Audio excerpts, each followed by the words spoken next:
The rain had been falling for 3 hours straight when David finally pulled his old pickup truck into the parking lot of Le Grand Restaurant. He sat there for a moment listening to the raindrops drumming against the windshield, and wondered if this was really such a good idea after all. His hands were still rough from this morning's work at the construction site. No matter how much he scrubbed them, there were always traces of concrete dust under his fingernails and calluses that told the story of 25 years swinging hammers and pouring foundations. He looked down at his clothes, his best jeans, which were clean but had seen better days, a flannel shirt his late wife had bought him years ago, and the only pair of dress shoes he owned that squeaked slightly when he walked. David had driven nearly 200 miles to get here. Today marked exactly 1 year since everything in his life had changed forever, and he wanted to do something special to remember it. He'd read about this restaurant in a magazine someone had left at the diner back home. The pictures showed elegant tables with white tablecloths, crystal glasses, and food that looked more like art than anything he'd ever eaten. As he stepped out of his truck, David noticed the other cars in the parking lot. Shiny BMWs, Mercedes, and one red sports car that probably cost more than most people made in a year. His truck, with its dented bumper and faded paint, looked completely out of place among all that luxury. The restaurant's entrance was impressive. Heavy wooden doors with brass handles led into a world David had only seen in movies. The moment he stepped inside, he felt like he'd entered a different universe. Crystal chandeliers hung from the ceiling, casting warm light over everything. The walls were covered in rich burgundy wallpaper with gold trim, and oil paintings in ornate frames decorated every surface. A man in an expensive-looking suit stood behind a tall wooden podium near the entrance. His hair was perfectly styled, and his tie probably cost more than David spent on groceries in a month. When the man looked up and saw David standing there, his expression changed instantly.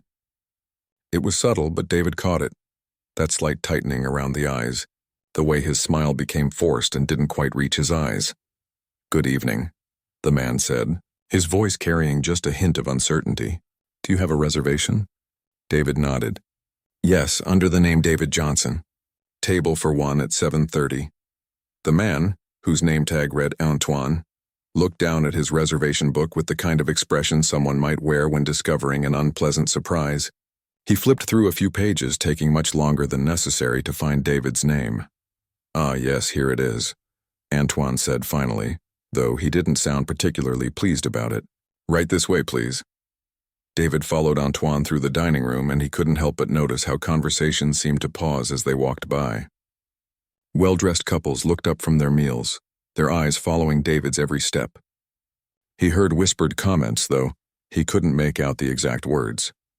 The tone, however, was clear enough. Antoine led him to a small table tucked away in the corner, near the swinging doors that led to the kitchen. It was clearly the worst table in the restaurant, squeezed between a service station where waiters picked up water pitchers and the busy pathway staff used to move between the dining room and kitchen. Every few seconds, someone in a white uniform would push through those doors, bringing with them the sounds and smells of a busy kitchen. "Will this table be suitable?" Antoine asked, though his tone suggested David should be grateful for anything. "This will be fine," David replied quietly, settling into his chair. Antoine handed him a menu with a slight flourish as if he were doing David an enormous favor. "Your server will be with you shortly," he said before walking away, his posture suggesting he was eager to distance himself from this particular customer. David opened the menu and immediately felt overwhelmed. Everything was written in French with English descriptions underneath that used words he'd never heard before. Foie gras, bouillabaisse, coq au vin. It might as well have been written in code. The prices made his eyes widen. Appetizers cost more than he usually spent on an entire meal, and the main courses were priced higher than what he used to make in a day before his life changed. A young woman approached his table carrying a water pitcher. She wore the same black and white uniform as the other servers, but there was something different about her. A weariness in her eyes that spoke of long hours and difficult customers. Her name tag read, Lisa. "Good evening," she said, filling his water glass. "Can I start you off with something to drink?" David looked up at her and offered a genuine smile. "Could I get a few minutes to look over this menu? I'm not familiar with some of these dishes." Lisa's expression softened slightly. Most customers in this place snapped their fingers and demanded immediate service. This man was actually being polite. "Of course. Take your time. I'll check back in a few minutes." As Lisa walked away, David continued studying the menu. He pulled out his reading glasses, the cheap ones from the drugstore that he was slightly embarrassed about, and tried to make sense of the fancy descriptions. He'd never eaten duck before, and he wasn't entirely sure what a reduction was when it came to food. At the table next to him, a couple in their 50s was discussing their upcoming vacation to Europe. The woman wore diamonds that caught the light every time she gestured, and the man's watch probably cost more than David's truck. They spoke in the casual way of people who had never worried about money, planning trips and purchases that would be completely impossible for most people. David tried not to listen, but their voices carried easily across the small space between tables. He focused on his menu instead, finally settling on something called beef bourguignon, mainly because he recognized the word beef. When Lisa returned, David was ready to order. "I'll have the beef bourguignon, please," he said carefully, trying to pronounce it correctly. "Excellent choice," Lisa replied, and for the first time since he'd arrived, someone seemed genuinely pleased to help him. "And would you like to see our wine list?" David hesitated.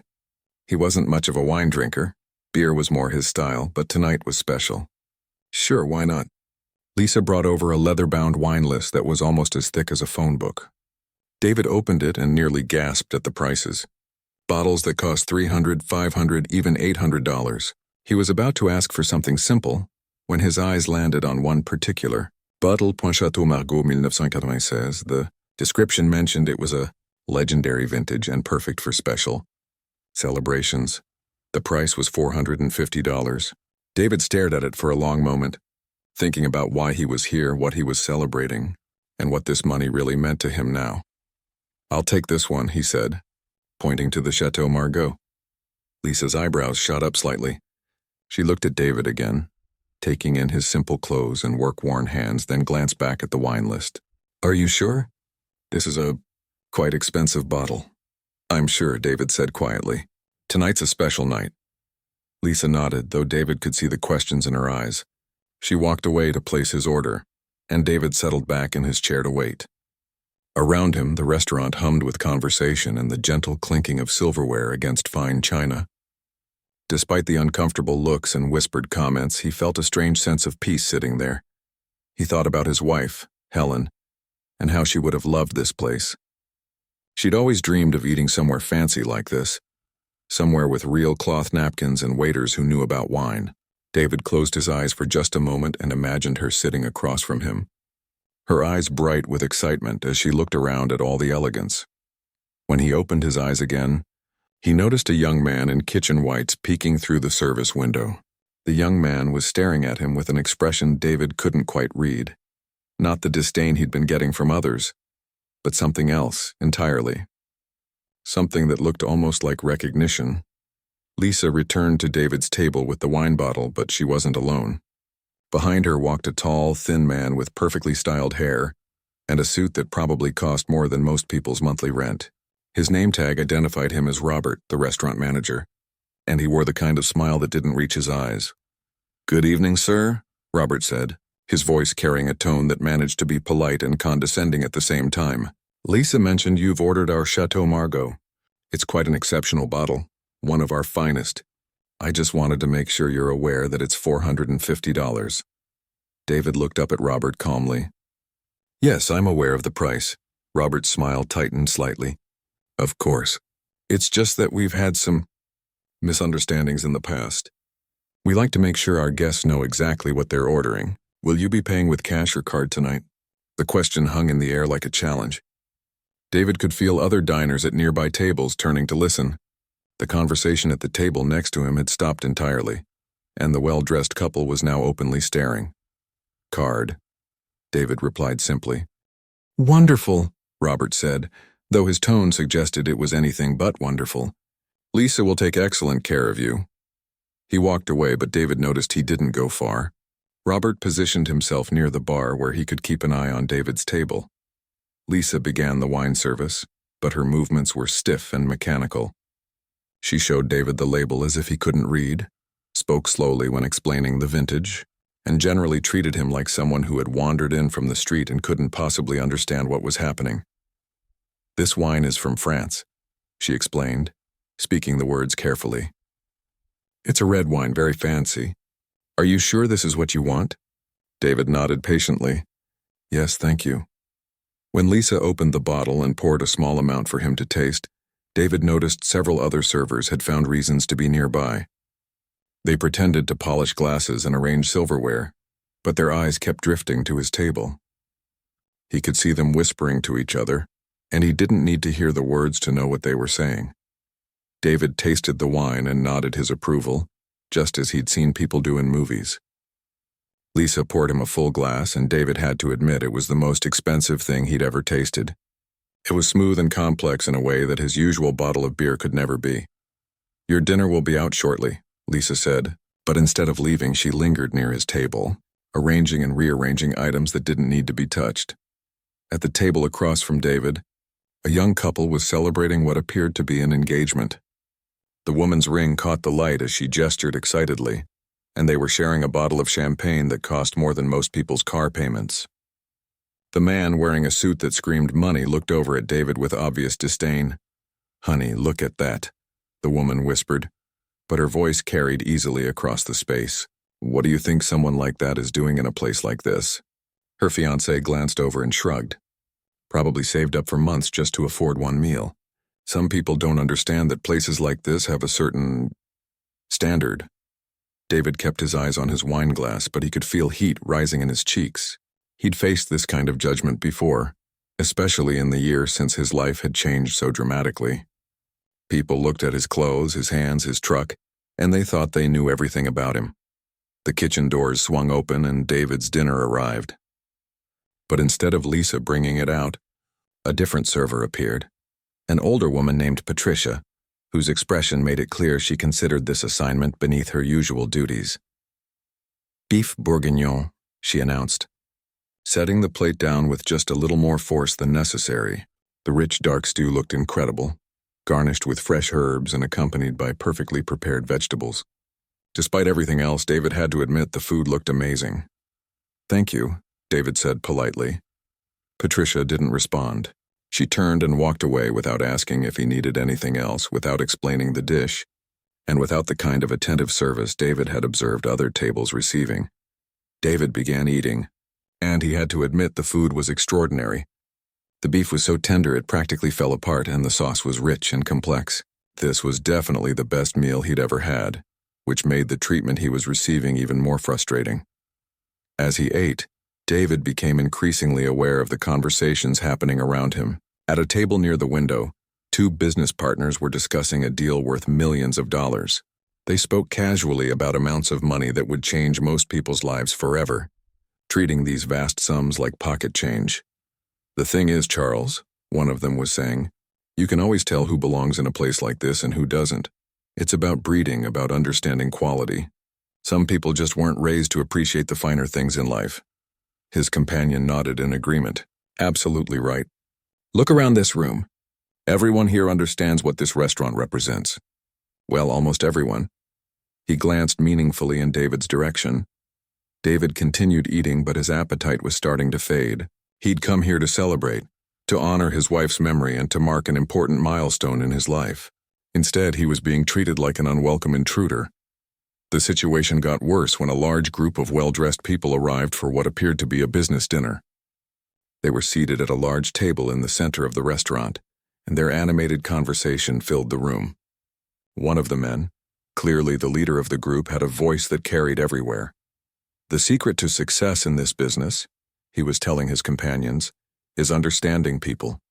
You have to be able to look at someone and immediately know what they're worth, what they can do for you. It's a skill that comes with experience."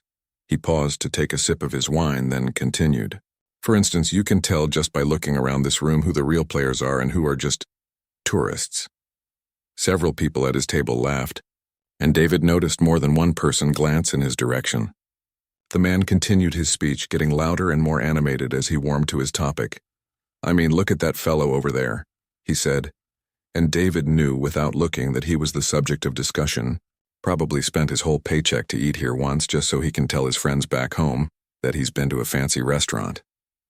It's actually kind of sad if you think about it. David set down his fork.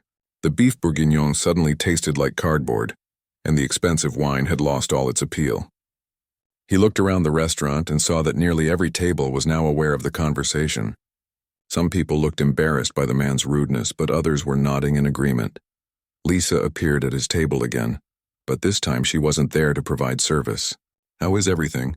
she asked, but her tone suggested she hoped he would say there was a problem, so she could have a reason to complain about him. "The food is excellent," David replied honestly. "Good," Lisa said, but she didn't sound pleased. "Will there be anything else?" David looked at her for a moment, seeing the barely concealed irritation in her eyes, the way she shifted from foot to foot as if being near his table was an inconvenience she could barely tolerate. "Just the check." "Please," he said quietly. Lisa nodded and walked away quickly, as if she couldn't get away from his table fast enough. David finished the last few bites of his meal, though he could no longer taste anything. The beautiful dining room, with its crystal chandeliers and elegant atmosphere, had become a place where he felt completely unwelcome. As he waited for his check, David thought about his wife Helen again. She would have been horrified by the way these people were treating him. She'd always believed that kindness was the most important thing, that how you treated people said everything about who you really were. The loud businessman was still holding court at his table, and his voice continued to carry across the restaurant. "The thing is," he was saying, "places like this exist to maintain standards. When you let just anyone in, you dilute the experience for everyone else." David pulled out his wallet and placed his credit card on the table, ready to pay his bill and leave this place behind. He'd tried to have a special evening, to celebrate in a way that would honor his wife's memory. But instead, he'd been reminded of exactly why he usually avoided places like this. Around him, the restaurant continued its elegant dance of fine dining, expensive wine, and people who believed that money and appearances were the only things that mattered. None of them had any idea who was sitting in that corner table, and David was beginning to think that might be for the best. While David sat quietly finishing his meal, the young man in kitchen whites who had been watching him through the service window finally worked up the courage to approach. His name was Carlos, and he was 22 years old with dreams bigger than his current job as a prep cook and dishwasher. His hands shook slightly as he walked toward David's table during a brief break from the kitchen. Carlos had been working at Le Grand Restaurant for 6 months, saving every penny he could while attending culinary school during the day. The other kitchen staff often made fun of his ambitions, telling him that boys from his neighborhood didn't become real chefs. But Carlos had a secret that gave him hope. 2 years ago, an anonymous benefactor had paid his entire tuition for culinary school, along with money for books and supplies. The letter that came with the scholarship had been simple. Everyone deserves a chance to follow their dreams. Work hard, help others when you can, and remember that kindness matters more than money. It was signed only a friend. Carlos had tried for months to find out who had helped him, but every lead ended in a dead end. Now, looking at the man in the corner table, Carlos felt his heart racing. He'd seen that face before in a newspaper article his mother had saved. The article was about a construction worker who had won the lottery and given most of his money away to help people in need. The man's name was David Johnson, and he looked exactly like the person sitting alone at table 12. Carlos approached the table nervously, clutching a clean dish rag in his hands. "Excuse me, sir," he said quietly, glancing around to make sure none of the managers were watching. "I'm sorry to bother you, but are you David Johnson?" David looked up, surprised to hear his name. "Yes, I am." "Do we know each other?" Carlos's eyes filled with tears, and he had to take a deep breath before he could speak. "Sir, I think you might have changed my life, and I never got to thank you." David studied the young man's face, confused. "I'm sorry, but I'm not sure what you mean." Carlos looked around again, then leaned closer to the table. 2 years ago, someone paid for my culinary school tuition. The letter said it was from a friend, but I've been trying to figure out who it was ever since. I saw your picture in a newspaper article about a man who won the lottery and gave most of it away to help people. You look exactly like him. David's expression changed immediately. He glanced around the restaurant, then back at Carlos. "What's your name, son?" "Carlos Martinez," the young man replied. "I'm from the South Side, and I was working 3 jobs trying to save money for school when the scholarship came through. It changed everything for me." David nodded slowly. "Carlos Martinez. Yes, I remember your application. Your essay about wanting to become a chef so you could open a restaurant in your neighborhood and provide jobs for local kids. It was one of the best I read. Carlos's legs nearly gave out from under him. He had to grab the edge of the table to steady himself. It was really you? You're the one who helped me? I helped a lot of students, David said quietly. But yes, you were one of them. How are you doing in school? I'm doing great, Carlos said, his voice thick with emotion. I'm at the top of my class, and it's all because you believed in me. I can't believe you're here. I can't believe I'm finally meeting you. David smiled for the first time since entering the restaurant. I'm proud of you, Carlos. That's exactly what I hoped would happen. Carlos looked around the elegant dining room, then back at David sitting alone at the worst table in the restaurant. Sir, what are you doing here? I mean, why are you eating by yourself in this place? David's smile faded slightly. Today marks 1 year since I won the lottery. My wife Helen always dreamed of eating somewhere fancy like this, but she passed away before it could happen. I thought I'd come here to honor her memory. They're treating you terribly, Carlos said, his voice rising with anger. I've been watching from the kitchen. The way they looked at you when you came in, the table they gave you, the way Lisa and the others have been talking about you, it's not right. David shrugged. I'm used to it. People see the clothes in the truck and they make assumptions. It doesn't matter. But it does matter, Carlos insisted. You've helped so many people. Do you have any idea how many lives you've changed? The scholarship program you set up has helped over 200 students so far. You paid off medical bills for dozens of families. You saved Mr. Peterson's grocery store in my neighborhood when the landlord was going to kick him out. David looked uncomfortable with the praise. I just tried to help where I could.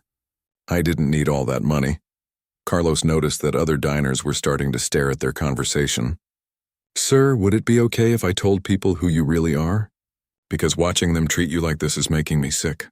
Please don't, David said quickly. I didn't come here for recognition. I just wanted a quiet dinner. But Carlos wasn't the only one who had been listening. At a table near the window, an elderly woman named Eleanor Patterson had been straining to hear their conversation. Eleanor was 83 years old and had been coming to Le Grand Restaurant for special occasions for over 20 years. She had excellent hearing despite her age, and she caught enough of Carlos and David's conversation to piece together what was happening. Eleanor remembered reading about David Johnson in the newspaper. Her own family had been touched by his generosity in an indirect way. Her grandson had received one of the scholarships David had funded, allowing him to attend college and become a teacher. She had always wondered what kind of person would give away millions of dollars to help strangers. Eleanor stood up slowly from her table, using her walking cane for support. Her dinner companions, her daughter and son-in-law who had brought her out for her birthday, looked confused as she began walking across the restaurant toward David's table. Excuse me, Eleanor said as she approached, her voice carrying the authority of someone who had lived through 8 decades and wasn't afraid to speak her mind. I couldn't help but overhear part of your conversation. Are you David Johnson, the gentleman who won the lottery? David looked up at her, resignation in his eyes. Yes, ma'am, I am. Eleanor's face lit up with a smile that transformed her entire appearance. Young man, I have been hoping to meet you for over a year. My grandson received one of your scholarships. Without your help, he never could have afforded college. He's a teacher now, working with children in an inner-city school. She turned to address Carlos, who was still standing beside the table. And you're absolutely right to be upset about how this man is being treated. This is David Johnson, one of the most generous people in our city, and everyone in this restaurant should be honored to have him here. Eleanor's voice had been gradually getting louder, and by now most of the nearby tables had stopped their conversations to listen. The engagement couple who had been making snide comments earlier were now looking confused and slightly worried.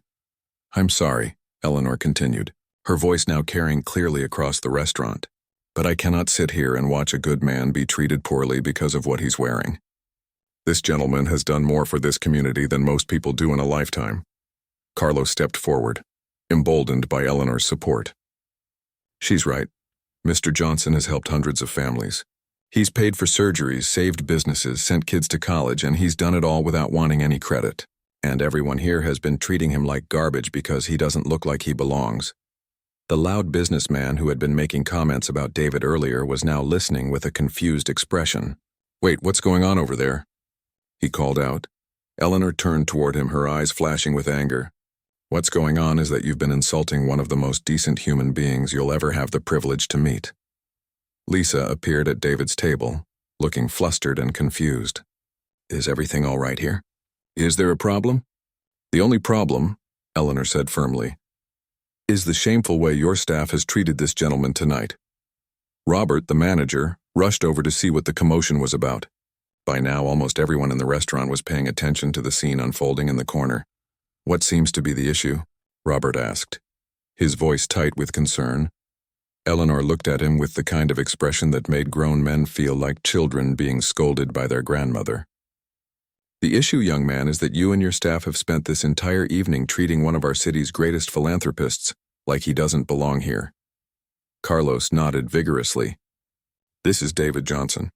He won $47 million in the lottery and gave away almost all of it to help people. He's helped hundreds of families, and you've been treating him like dirt because of how he's dressed." The restaurant had gone completely silent.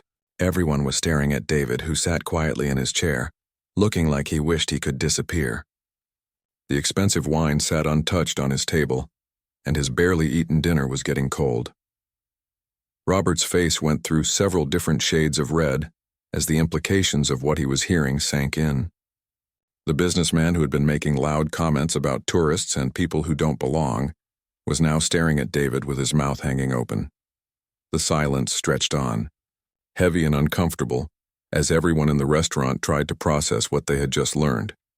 The silence in the restaurant was deafening. Every conversation had stopped. Every fork was suspended halfway to every mouth, and all eyes were fixed on the corner table, where David sat, looking increasingly uncomfortable. Robert, the manager, stood frozen, his face cycling through emotions like a broken traffic light, confusion, disbelief, and growing horror as the reality of the situation sank in. Eleanor wasn't finished. Despite her age, she had the bearing of someone who had spent decades commanding respect, and she used every bit of that authority now. "Perhaps some of you don't understand exactly who this man is," she said, her voice carrying clearly across the silent restaurant. "David Johnson didn't just win the lottery and give some money away. He changed thousands of lives." She turned to face the room, using her cane to gesture toward David. "This man kept only enough money to live modestly and gave away over $40 million, not to big charities that would put his name on buildings, but directly to people who needed help. Families facing bankruptcy because of medical bills, small business owners about to lose everything, students who couldn't afford college." Carlos stepped forward, his chef's apron still tied around his waist. "She's telling the truth. I'm one of those students.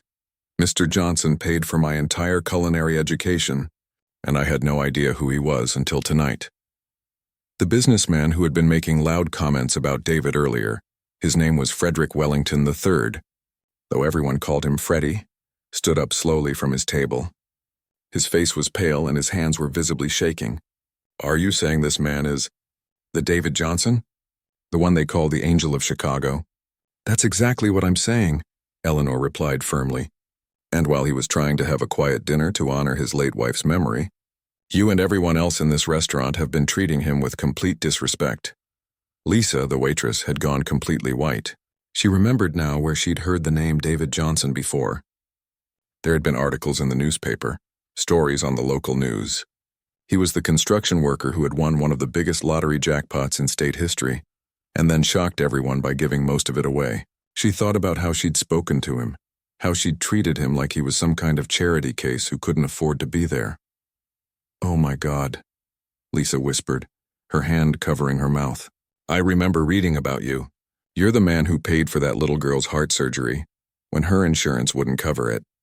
David looked up at her, his expression gentle despite everything that had happened. "Jenny Martinez. She's doing well now. Plays soccer on her school team. And you're the one who saved the veterans' shelter when the city was going to shut it down," added another diner, a woman named Patricia, who had been quietly listening from a table near the bar. "You bought the building and donated it back to them," her husband continued, his voice filled with awe. "My brother lives there. He always wondered who the anonymous donor was." More people began to speak up as they realized who was sitting among them. The young couple who had been celebrating their engagement looked mortified as they remembered their earlier comments about David. "Sir," the young man said, standing up from his table. "I owe you an apology. What I said earlier was completely out of line. I had no right to judge you." His fiancée nodded, tears in her eyes. "We're so sorry. We had no idea," but David held up his hand gently. "Please don't apologize. You didn't know who I was, and that's exactly the point. The way you treated me tonight is the way you would treat anyone who looked like I do. That's what matters." Frederick Wellington, the loud businessman, was still standing at his table, looking like he wanted to disappear into the floor. His business associates were staring at him with expressions of disgust and embarrassment. I don't know what to say," he stammered. "The things I said, I was completely wrong." Eleanor turned her attention to him with laser focus. "You certainly were wrong. You stood there talking about breeding and understanding quality, and judging people's worth by their appearance. Meanwhile, the most generous person in this room was sitting right there, and you treated him like garbage." Carlos had been listening to everything, and his anger was growing by the minute. "Do you want to know what real class looks like?" he asked, his voice rising. "Real class is winning $47 million and keeping just enough to live on while giving the rest away to help strangers. Real class is doing it anonymously because you don't want recognition. Real class is continuing to work construction because you love your job, even though you never have to work again." Robert, the manager, finally found his voice, though it came out as barely more than a whisper. "Mr. Johnson, I had no idea. If you had known, you would have treated me differently," David said quietly. "But what about the next person who comes in here wearing work clothes? What about the single mother saving up for months to bring her children somewhere special? What about the elderly man on a fixed income who wants to celebrate his anniversary? How will you treat them?" The question hung in the air like a challenge. Robert opened and closed his mouth several times, but no words came out. Eleanor wasn't done. She had lived through the Depression, World War II, the Civil Rights Movement, and 8 decades of watching people judge each other for all the wrong reasons. She had something to say, and she was going to say it. "I've been coming to this restaurant for 20 years, she announced to the room. "I've brought my family here for birthdays, anniversaries, and special occasions. I've always loved the food and the atmosphere, but tonight I'm ashamed to be here." She looked around the elegant dining room, taking in the crystal chandeliers, the expensive artwork, the well-dressed diners. All of this luxury, all of this elegance, and not one bit of basic human decency. "You've turned fine dining into an excuse for prejudice." A woman named Grace, who had been dining with her book club, stood up from her table. "I remember reading about Mr. Johnson in the paper. Didn't you also pay off the mortgage for that family whose house burned down?" David nodded reluctantly. "The Hendersons. They had 3 young children and no insurance. And you're the one who bought new equipment for the children's hospital," added another diner. "Anonymous donations to 17 different schools in low-income neighborhoods," someone else called out. "The Scholarship Fund for Children of Military Families. The program that provides free meals for senior citizens." People continued to speak. A picture emerged of a man who had used his unexpected fortune to quietly make life better for hundreds of families. David sat through it all, clearly uncomfortable with the attention but unable to stop the outpouring of recognition. Lisa approached his table again, tears streaming down her face. "Mr. Johnson, I'm so sorry. The way I treated you tonight, it was inexcusable. You were nothing but polite and patient, and I was horrible to you." "You weren't horrible," David said gently. "You were just doing your job the way you thought it should be done." "No," Lisa said firmly. "There's no excuse for treating anyone the way I treated you tonight. Whether you're a millionaire philanthropist or someone scraping together money for one special meal, everyone deserves to be treated with respect." Carlos had been thinking about something, and now he spoke up again. "Mr. Johnson, can I ask you something?" "Why did you come here tonight? I mean, why this restaurant specifically?" David looked down at his hands for a moment before answering. "My wife Helen always wanted to eat somewhere like this. She used to cut pictures out of magazines showing fancy restaurants and say that someday, when we had saved enough money, we'd go to a place with crystal glasses and white tablecloths." He paused, his voice thick with emotion. "She passed away 3 months before I won the lottery.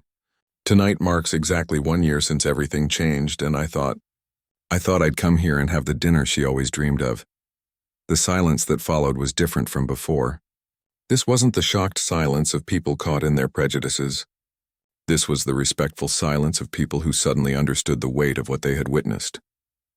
Eleanor walked slowly to David's table and placed her hand gently on his shoulder.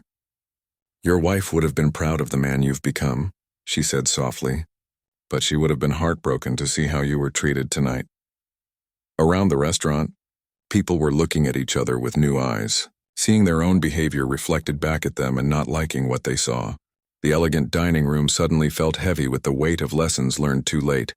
The atmosphere in Le Grand Restaurant had completely transformed. What had started as an evening of fine dining and casual prejudice had become something entirely different, a moment of reckoning that would stay with everyone present for the rest of their lives.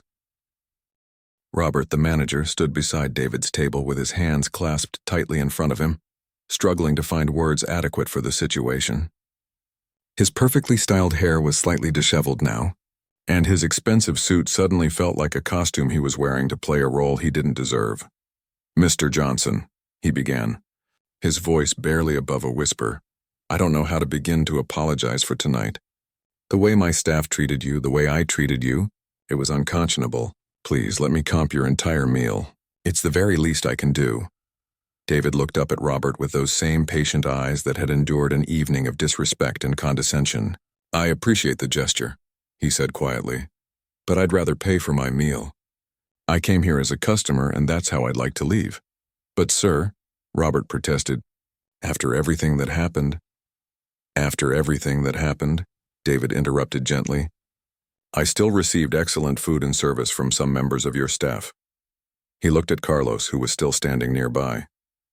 "This young man here has been nothing but respectful and kind." David reached into his wallet and pulled out his credit card, placing it on the table with the same calm dignity he had maintained throughout the entire evening. "The meal was $450 for the wine and I believe $68 for the food. I'd like to pay the full amount." Lisa stepped forward, her face still streaked with tears. "Mr. Johnson, please let me say something. I've been waiting tables for 8 years, and I've always prided myself on treating customers well. But tonight I failed completely. I judged you from the moment you walked in, and I let that judgment affect how I treated you." She paused, struggling to find the right words. "I kept thinking about whether you could afford to be here, whether you understood what you were ordering, whether you belonged in a place like this. I never once asked myself whether I belonged in a place like this, whether someone with so little kindness in her heart deserved to work somewhere that's supposed to be about hospitality." David studied her face for a moment. "What's your story, Lisa? How did you end up here?" The question caught her off guard. I'm working my way through college. Business degree. My parents couldn't afford to help, so I'm paying my own way." David nodded thoughtfully. "That's admirable. Working and going to school takes dedication." He pulled out his checkbook, wrote something quickly, and tore off the check. "This is for you," he said, handing it to Lisa. Lisa looked down at the check and gasped. It was for $5,000. "Mr. Johnson, I can't accept this. Not after how I treated you." "That's exactly why you should accept it," David replied. "Everyone deserves a second chance, and everyone deserves help reaching their dreams. Use it for school." Lisa stared at the check, then at David, then burst into tears again. But these were different tears. Tears of gratitude and amazement at the kindness of a man she had treated so poorly. Eleanor, who had been watching the entire exchange, stepped forward again. "David, may I call you David? I want to tell you something. My late husband owned a construction company for 40 years. He always said that you could tell everything about a person's character by how they treated people who couldn't do anything for them." She looked around the restaurant at all the people who were still watching and listening. "Tonight we all failed that test. But you passed it with flying colors. You showed more grace and dignity in the face of disrespect than most people show when they're being honored." Frederick Wellington, the businessman who had made the cruel comments earlier, had been standing at his table looking increasingly uncomfortable. Finally, he walked over to David's table, his usual confidence completely gone. "Mr. Johnson," he said, his voice shaking slightly, "I need to apologize, and I need to do it publicly. The things I said tonight about you, about people not belonging here, they were disgraceful. I've spent my whole life believing that money and appearances were the measure of a person's worth." He paused, looking around the restaurant. "I run a successful business. I make a lot of money. I thought that made me better than other people. But sitting here tonight, listening to what you've done with your fortune, I realize I've never done anything with my money except make more money. Frederick reached into his jacket pocket and pulled out his business card. I'd like to make a donation to your scholarship fund, a substantial one, and I'd like to learn more about the work you're doing. Maybe it's time I started using my resources to help people instead of just impressing them. David accepted the card with a nod. Thank you, Frederick. That's very generous. Carlos had been listening to everything, and now he stepped forward again. Mr. Johnson, I want you to know that tonight has changed me. Not just meeting you, but seeing how quickly people can judge others and how wrong those judgments can be. When I graduate from culinary school, I want to open a restaurant that welcomes everyone. Construction workers and CEOs, people in work clothes and people in suits. That sounds like a wonderful dream, David said with a smile, and I have no doubt you'll achieve it. Robert had been listening to all of this, and finally he found his voice again. Mr. Johnson, I want to ask you something. Would you be willing to come back here sometime? Not as a customer seeking an apology, but as a guest of honor? I'd like to arrange a dinner where we recognize you properly for all the work you've done in our community. David shook his head gently. I appreciate the thought, Robert, but that's not what I'm about. I don't need recognition or honors. What I need is for places like this to treat every customer with respect, regardless of how they look or what they're wearing. He stood up from his chair, leaving money on the table for his meal and a generous tip for Lisa, despite everything that had happened. I'd like to see this restaurant become a place where my wife would have felt welcome and comfortable, a place where kindness matters more than appearances. Robert nodded solemnly. I promise you, Mr. Johnson, that's exactly what's going to happen. Starting tomorrow, we're going to make some changes around here. As David prepared to leave, Eleanor called out to him one more time. David, wait. I want to tell you something else. My husband used to say that the mark of a truly successful person isn't how much money they make, but how many lives they improve. By that measure, you're the most successful person I've ever met. David smiled, the first genuine smile he'd had all evening. Thank you, Eleanor. That means more to me than you know. Carlos walked with David toward the exit. Mr. Johnson, I know you don't like attention, but I have to ask. Can I tell my classmates at culinary school about meeting you tonight? Not to embarrass you, but to inspire them, to show them what real success looks like. David considered this for a moment. Tell them this. Success isn't about what you achieve for yourself. It's about what you make possible for others. And tell them that the most important ingredient in any kitchen isn't salt or spice, it's kindness. As David reached the door, he turned back to look at the restaurant one more time. The elegant dining room was still beautiful, with its crystal chandeliers and fine linens, but now it felt different somehow, less pretentious, more human. Goodbye, everyone, he said simply. Thank you for the meal and thank you for the lesson. The heavy wooden doors closed behind him, leaving the restaurant in stunned silence. Through the windows, people could see David walking to his old pickup truck, the same humble vehicle that had marked him as different when he arrived. But now, as they watched him drive away, everyone in that restaurant understood that they had just met someone truly extraordinary, not because of the money he had won, but because of the man he had chosen to be with it. 6 months later, Le Grand Restaurant had indeed changed. A small plaque near the entrance read, "Kindness is the finest seasoning for any meal." The staff underwent training about treating every guest with respect and dignity. And once a month, the restaurant offered a community night where people from all walks of life could enjoy fine dining at reduced prices. Robert kept a photo of David in his office, not the newspaper picture from when he won the lottery, but a candid shot someone had taken that night as David was leaving. In the photo, David looked tired but dignified, a man who had faced prejudice with grace and responded to cruelty with kindness. And every time Robert hired a new employee, he would show them that photo and tell them the story of the night David Johnson came to dinner. It became part of the restaurant's culture, a reminder that true class had nothing to do with what people wore or drove, and everything to do with how they treated others. As for David, he continued living his quiet life, working construction, and helping people whenever he could. He never returned to Le Grand Restaurant, but he didn't need to. The changes that night had set in motion would ripple outward for years to come, touching countless lives and proving that sometimes the most powerful lessons come from the most unexpected teachers.